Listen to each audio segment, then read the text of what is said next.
Você tem que voltar das doutrinas às experiências originárias. Então, quando você não encontra uma unidade no campo doutrinal, pode ser que você encontre uma unidade no campo da experiência que originou essa diversificação doutrinal. E justamente da experiência da desordem, sem a atenuação da fé, a fé não elimina a desordem, mas ela te dá um fio condutor, um tênue fio condutor no meio da desordem. Não é isso? Mas se você perdeu de vista a recordação de Deus, você não tem mais em que ter fé. Está entendendo? Então a palavra fé perde o sentido. Ou vai adquirir, como na modernidade, já depois de muito, vamos dizer, trabalhado e retrabalhado por camadas e camadas e camadas de autores gnósticos, vai adquirir o sentido de crença.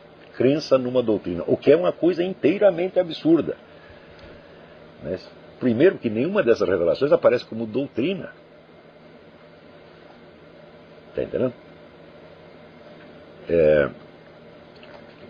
Ela aparece, vamos dizer, como um apelo divino, uma ordem divina, dada a Moisés, ou aparece sob a forma da existência, vida, paixão, morte e ressurreição do nosso Senhor Jesus Cristo. Quer dizer, são fatos.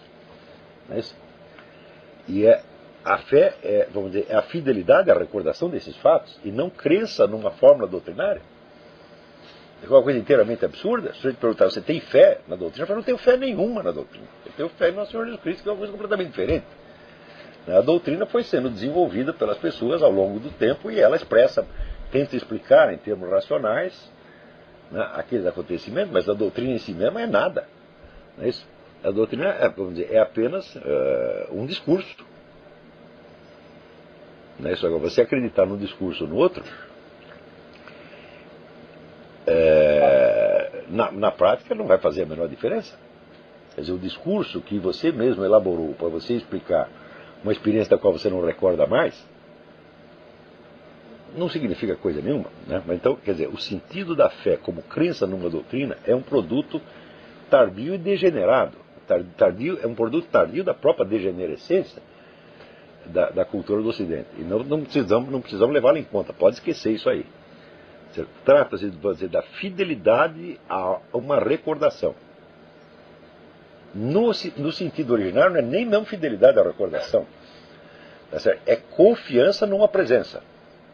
Como Moisés confia na presença de Deus e como aqueles cegos aleijados que foram curados por Jesus Cristo confiavam no poder que ele personificava. Aqueles personagens toda hora estão dizendo, olha, eu não posso me curar assim mesmo, mas você é o filho de Deus, então você pode. Isso aí não é crença numa doutrina, é crença num poder pessoal que está ali presente dentro de você. Este poder pessoal, ele pode se manifestar muitas vezes, de novo, através dos milagres. Isso quer dizer que nem tudo depende de recordação. O que era presente pode se presentificar de novo. Mas em alguns casos ele não está presente, nem sob a forma dos milagres e já nem sob a forma da recordação. Tá certo? Sobrou somente o quê? Sobrou a doutrina. Não é isso? E a doutrina por si mesma não faz milagres. Tá certo? E muito menos é uma presença, quer dizer, ela é apenas um discurso que você pode sempre discutir.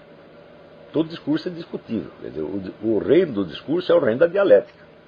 Se você diz que uma coisa é assim, automaticamente, tão logo que você diz que é assim, alguém pode dizer que não é assim. Isso é parte da natureza da linguagem. A linguagem humana é dialética por natureza.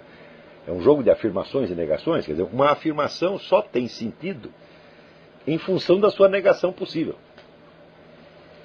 Não é isso? Então, quando o conteúdo da revelação se transformou inteiramente em doutrina, ele se torna automaticamente objeto de discussão. E daí aquilo não para mais. E quanto mais discute, mais você vai parar longe dos fatos a que você estava se referindo inicialmente. Embora a existência histórica diante da eternidade seja feita de incerteza, existem nela esses dois polos que são a fé e a esperança. Não é isso? Mediados pelo quê? Pela caridade. Tá certo? Então, a fé, a esperança e a caridade são a nova chave da existência. Nós não temos o conhecimento definitivo. Tá certo? Nós vivemos dentro da incerteza, tá certo? Mas a fé, isso é, a fidelidade, a recordação originária, vai te dando um fio da meada à medida que os acontecimentos passam. Não te diz o conjunto, não dá o conjunto do mapa, mas te indica o próximo passo. Não é isso? Mas a força de expansão do cristianismo, inclusive dentro das áreas dominadas pelo Islã, não é nada disso. É a força do milagre. Portanto, é uma ação divina. E não apenas o potencial expansivo de uma civilização histórica. Está entendendo? Então isso coloca para nós, vamos dizer, o problema da ação divina. Você vê aqui, nada na expansão islâmica se explica miraculosamente. Tudo na expansão islâmica é feito por meios políticos sociais, os mais banais, frequentemente desonestos, tá certo? E por investimento de dinheiro, maciço de dinheiro. Não tem nada disso por trás da expansão cristã. Mas tem a sucessão de milagres.